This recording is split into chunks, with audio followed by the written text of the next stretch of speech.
So today I will be going over the complete guide for settings in Call of Duty Mobile. And before we start, there is a thing that bothered me a lot with this topic. I did a bit of research on the web and there's a lot of videos on the same topic. The best settings for Call of Duty Mobile, #1 player in ranked settings, best settings by Call of Duty Mobile champions. And you see, I found inconsistency among those player settings. There is no point in trying to copy the same settings of those players. It will just ruin your game. Every person is different, so what I will be explaining in this video is the main things you need to know about the settings so you will be able to change the settings to your personal preference and understand what you're doing. The video will be divided to different sections so you can go ahead and jump right into the topic you're most interested in, but I have to warn you, the sections cover important topics that will build up to your comprehensive understanding, and I highly recommend to watch the whole video if you can. So first thing first, buttons layout.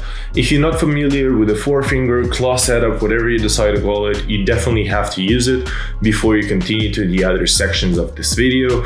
You see, it's pretty simple. The more fingers you have, the easier it will be to perform different maneuvers. This will probably be the best thing you can do to improve your game before you go into different settings of sensitivity and stuff like that. Make sure you change your button layout.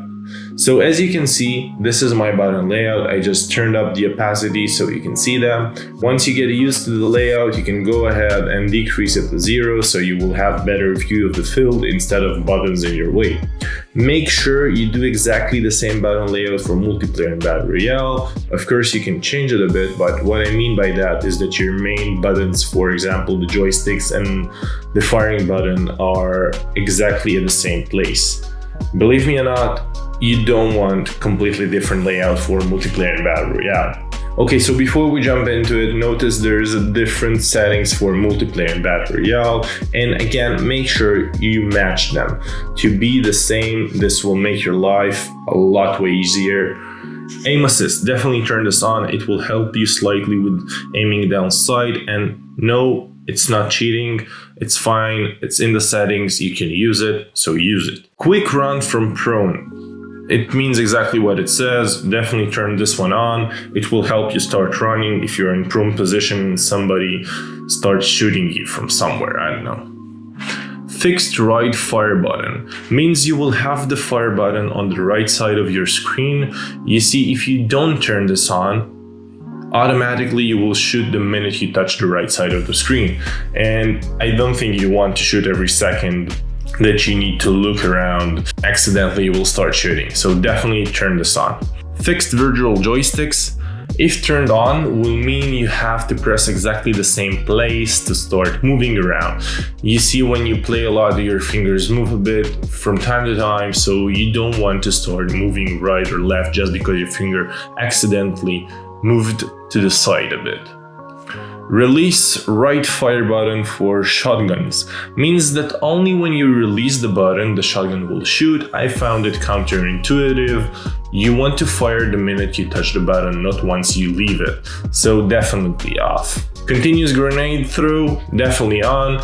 The fast grenade throw, no, the minute you will touch the grenade, it will throw it away, so definitely turn this off. Okay, so joystick auto sprint, definitely turn this on. It will start sprinting when you push the joystick all the way up, and I'm used to that. It's really convenient. You need to turn this on. Fixed joysticks, definitely off. Again, your fingers will move a bit, and if you don't touch exactly the same place, you will not move, so you don't want a fixed joystick. Right fire button for fixed perspective, definitely off, the same as the previous one.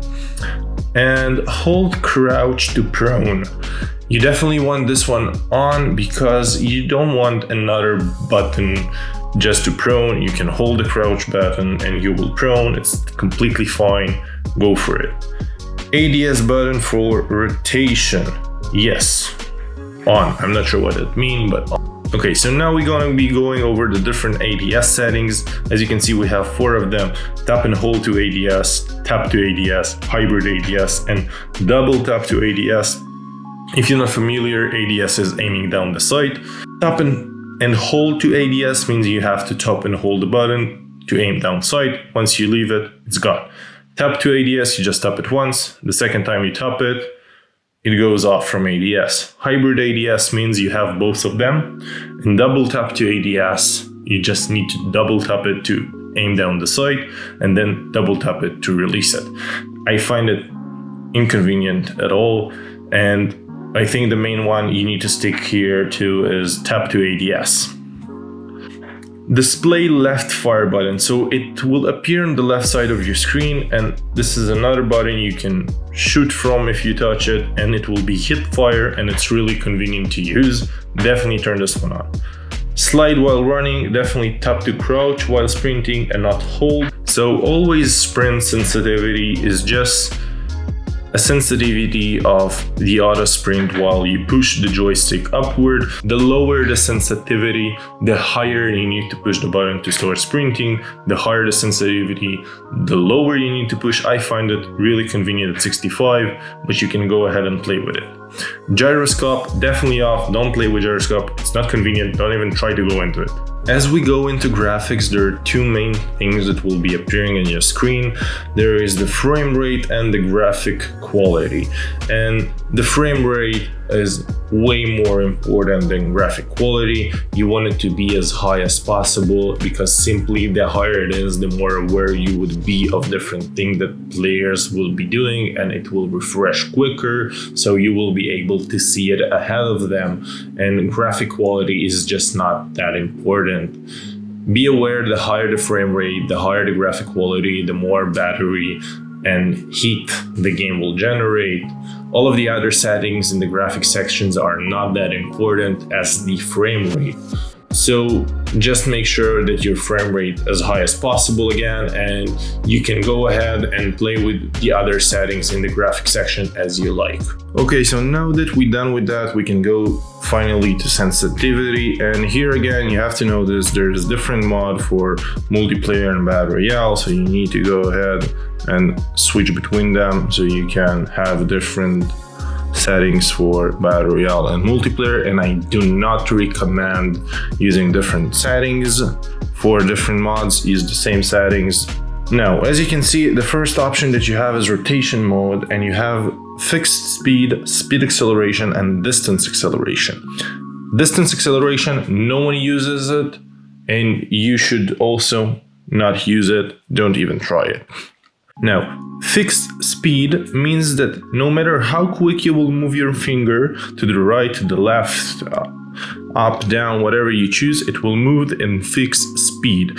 But if you use speed acceleration, the faster you move your finger to the right, the more rotation you will have. If you move the finger slow, you will rotate less. Now, as you can also see, you have sensitivity presets, and you can choose between low, medium, and high, and you can also custom your sensitivity. Again, here in camera sensitivity and firing sensitivity, whatever it is, you see you have different sensitivities for scopes, for different scopes, and you can go ahead and play with that, see what fits you more. The higher you put the sensitivity, the more sensitive it will be to your movements and so on. So I hope you find it really useful, and now that you can understand the settings, you can go ahead and change each one of them and see what helps you more. And I hope you now have a better picture of Call of Duty Mobile settings. If you have any questions, don't hesitate and go ahead and comment down below so I can go and answer your questions. Thank you guys, and see you next week.